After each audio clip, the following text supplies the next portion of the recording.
നമസ്കാരം. നമ്മളിന്നുള്ളത്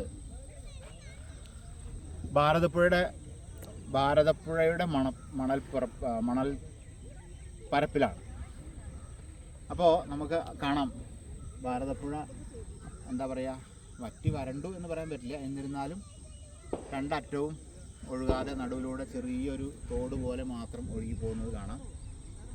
അപ്പോൾ നമ്മൾ ശരിക്കും ഭാരതപ്പുഴ കാണിക്കാനോ ഭാരതപ്പുഴയുടെ മണപ്പുറത്തെ പറ്റി പറയാനോ വന്നതല്ല. നമ്മളിന്നുള്ളത് തിരുമിറ്റക്കോട് അഞ്ചുമൂർത്തി ക്ഷേത്രം. ആ ക്ഷേത്രത്തിൻ്റെ വിശേഷങ്ങളും കാര്യങ്ങളും അറിയാൻ വേണ്ടിയിട്ടാണ് വന്നിട്ടുള്ളത്. അപ്പോൾ തിരുമിറ്റക്കോടിൻ്റെ പ്രത്യേകത എന്ന് പറഞ്ഞാൽ നമുക്കറിയാം, തിരുനെല്ലി, തിരുവില്ലുവമല, തിരുനാവായ, ഇങ്ങനെ ബലിയിടുന്ന ക്ഷേത്രങ്ങളുണ്ട്. വാവുബലി ഇതൊക്കെ നമ്മൾ ചെയ്യുന്ന കർക്കിടക മാസത്തിലും ഒക്കെ ബലിയിടുന്ന, അല്ലെങ്കിൽ എല്ലാ ദിവസവും ബലിതർപ്പണ ചടങ്ങുകൾ നടക്കുന്ന ക്ഷേത്രങ്ങളുണ്ട്. നമ്മുടെ തിരുവേഗപ്പുറ, അങ്ങനെ ഒരുപാട് അമ്പലങ്ങളുണ്ട്.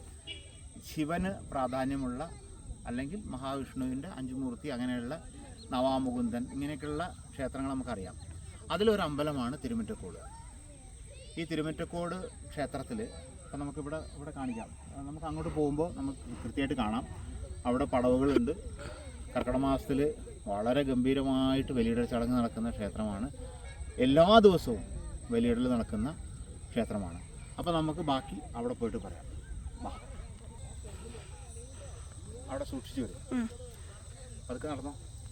അപ്പോൾ നമ്മളിപ്പോൾ ഉള്ളത് ഈ പടവുകളും ഇതിൻ്റെ ഈ പടവുകൾ ഇങ്ങനെ, ഈ പുഴ ശ്രദ്ധിച്ചറിയാം, പുഴ ഇങ്ങനെ വളഞ്ഞാണ് ഒഴുകുന്നത്. അതിൻ്റെ ഈ ഒരു സൈഡിൽ മൊത്തം പടവുകളാണ്. ഈ പടവുകളിലെല്ലാം ബലിതർപ്പണം നടക്കും. പക്ഷേ ദിവസേനയുള്ള ബലിതർപ്പണം കുറച്ച് സ്ഥലങ്ങളിൽ മാത്രമേ നടക്കൂ. കർക്കിടക മാസത്തിലെ വാവുബലി സമയത്തൊക്കെ ഇവിടെ നിറഞ്ഞിട്ടുണ്ടാവും ജനം. അത്രയും ഇതുള്ള അമ്പലമാണ്. ആ അമ്പലത്തിൻ്റെ ഇവിടെ നിന്ന് കാണിക്കാം, മേലേക്ക് കാണിക്കൂ. അപ്പോൾ നമ്മൾ ഇന്നുള്ളത് തിരുമിറ്റക്കോട് അഞ്ചുമൂർത്തി ക്ഷേത്രം. അപ്പോൾ ബാക്കി കാര്യങ്ങൾ ഇപ്പം നമ്മൾ ഈ പുഴ ഭാഗത്തുള്ള ഈ സ്ഥലങ്ങളാണ് കണ്ടത്. ബാക്കി സ്ഥലം കാണാം, വാ. അപ്പോൾ നമ്മൾ ആ പുഴയുടെ അവിടുന്ന് താഴത്തെ സ്റ്റെപ്പ് കാണിക്കും. പുഴയും ബലിയിടുന്ന പുഴയിലെ ആളുകൾ, കുട്ടികളൊക്കെ കളിക്കുന്നുണ്ട്. അപ്പോൾ നമ്മൾ അവിടുന്ന് നമ്മളിങ്ങോട്ട് കയറി, മുകളിലേക്ക് കയറി. അപ്പോൾ ശരിക്കും അസ്തമയം അടുത്തിരിക്കുകയാണ്. നമ്മൾ വന്നപ്പോൾ തന്നെ അമ്പലത്തിൽ തൊഴാനും ഇതിനൊക്കെ വേണ്ടി പോയി. അപ്പോൾ നമ്മൾ അമ്പലത്തിൻ്റെ കുറച്ച് ഭാഗം ഇവിടുന്ന് കാണാം, വീഡിയോയിൽ കാണിക്കും. ഇവിടെ ഒരു ക്ഷേത്രത്തിൻ്റെ ഇത് കാണിക്കുന്നുണ്ട്. അപ്പോൾ അത് നമുക്ക് കൃത്യമായിട്ട് നമുക്കതിൻ്റെ ആ ഒരു ഐതിഹ്യം മാത്രം പറയാം. ക്ഷേത്രത്തിനകത്ത് പോയി ഷൂട്ട് ചെയ്യാനും ഇതിലും ഇവിടെ റെസ്ട്രിക്ഷൻസ് ഉണ്ടോ ഇല്ലയോ നമുക്കറിയില്ല. അപ്പോൾ അതിന് നമ്മൾ പോയിട്ടില്ല, അതിൻ്റെ ആവശ്യമില്ല. ഇനി ഈ ക്ഷേത്രത്തിനെ പറ്റി പറഞ്ഞാൽ 5 മൂർത്തികളാണ്. 5 മൂർത്തികളിൽ ഒരു ശിവനും 4 വിഷ്ണുവിൻ്റെ രൂപവും. വിഷ്ണുവിൻ്റെ 4 പ്രതിഷ്ഠകളാണ് ഇവിടെ ഉള്ളത്. അത് ശരിക്ക് പരശുരാമനാൽ പ്രതിഷ്ഠിക്കപ്പെട്ടു എന്നും, ശിവൻ സ്വയംഭൂവായിട്ടുള്ള പ്രതിഷ്ഠയാണ് ഇവിടെയെന്നും, അതോടൊപ്പം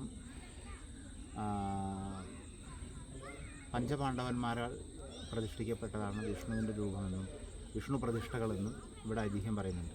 അതുകൊണ്ട് തന്നെ ഈ വിഷ്ണുവിൻ്റെ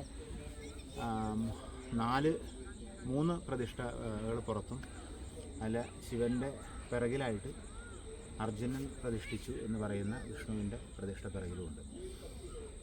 ഈ അമ്പലത്തിലെ വിശേഷാൽ ദിവസങ്ങളെന്ന് പറയുന്നത് മഹാവിഷ്ണുവിൻ്റെ അഷ്ടമിരോഹിണി, ഇവിടെ ശ്രീകൃഷ്ണ ജയന്തിയൊക്കെ വളരെ വിശേഷാൽ പ്രാധാന്യമുള്ളതാണ്. അതുപോലെ നമ്മുടെ മഹാശിവരാത്രി ഇവിടെ വിശേഷമാണ്. പിന്നെ കർക്കിടക മാസത്തിലെ വാവുബലി വിശേഷമാണ്. എല്ലാ ദിവസവും ഇവിടെ വലിയ ചടങ്ങുകളുണ്ട്. അതിപ്പോൾ നമ്മൾ ഈ മാസത്തിൽ എല്ലാ വാവുവിനും ഇവിടെ വലിയ ഇടൽ ഇതുണ്ട്.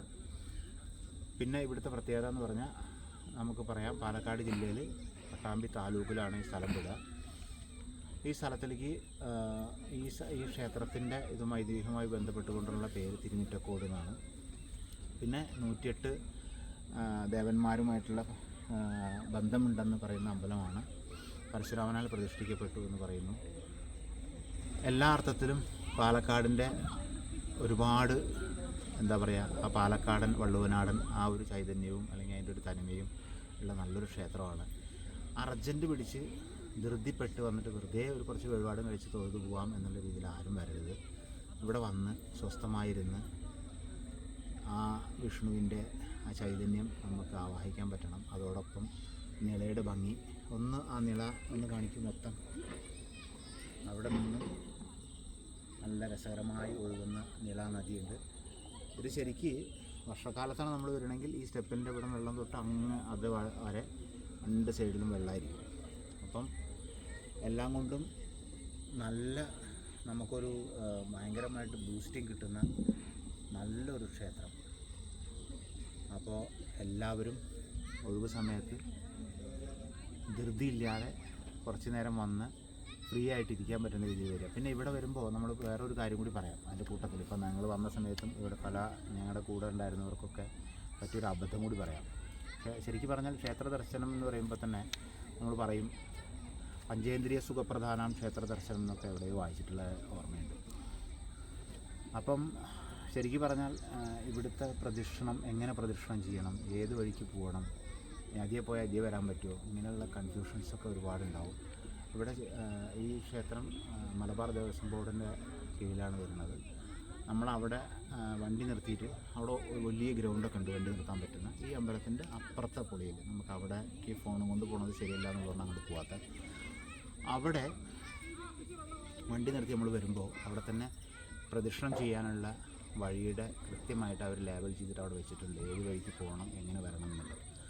അപ്പോൾ അതുവഴി വന്നിട്ടുണ്ടെങ്കിൽ അമ്പലത്തിനകത്ത് പോയി നല്ല എന്താ പറയുക വളരെ സ്വസ്ഥമായി ഇരുന്ന് ദേവനെ തൊഴുത് വണങ്ങി നല്ല ചൈതന്യം നമുക്ക് അവിടുന്ന് ആവാഹിച്ചെടുത്തുകൊണ്ട് വീട്ടിലേക്ക് പോകാൻ എല്ലാവർക്കും സാധിക്കട്ടെ എന്ന് ആശംസിക്കുന്നു. നന്ദി.